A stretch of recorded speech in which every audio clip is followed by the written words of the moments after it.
Il s'était éloigné à moins de 10 pas du véhicule lorsqu'une explosion de fin du monde retentit et souffla tout alentour. Eux, les premiers, furent soulevés de terre et projetés à plusieurs mètres comme de simples fétus de paille. Alors, parmi les personnages, donc, le principal, c'est Artus Bayard. C'est un garçon d'aujourd'hui qui vit des aventures d'hier. Voilà. Il a 14 ans, c'est un ado. Comme tous les ados, il se pose beaucoup de questions, en particulier sur lui-même, sur qui il est, sur ses origines, sur ses racines, parce qu'il est orphelin. Il a perdu ses parents alors qu'il avait 5 ans.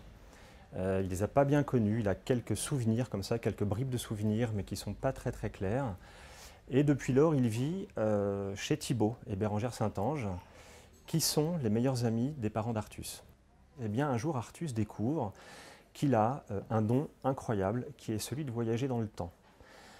Alors, c'est un don, mais c'est aussi un gros problème, parce que d'abord, il ne décide pas lui-même de l'instant auquel il est projeté dans le passé.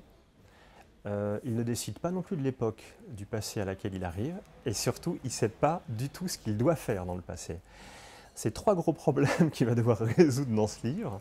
Ça va donner lieu à quelques rencontres plutôt sympathiques, puisque dans un premier temps, il va être transposé au début du XXe siècle, en 1912. Il va rencontrer tous les people de l'époque. Alors c'est très très sympa. Il va rencontrer Marcel Proust, il va rencontrer Cocteau, il va rencontrer Nijinsky, il va rencontrer la grande comédienne Réjeanne. Et puis il va rencontrer un garçon un peu moins fréquentable peut-être, qui est l'anarchiste Bono. Et surtout, en 1912, il va rencontrer Conan Doyle, qui est juste son idole. C'est le créateur de Sherlock Holmes.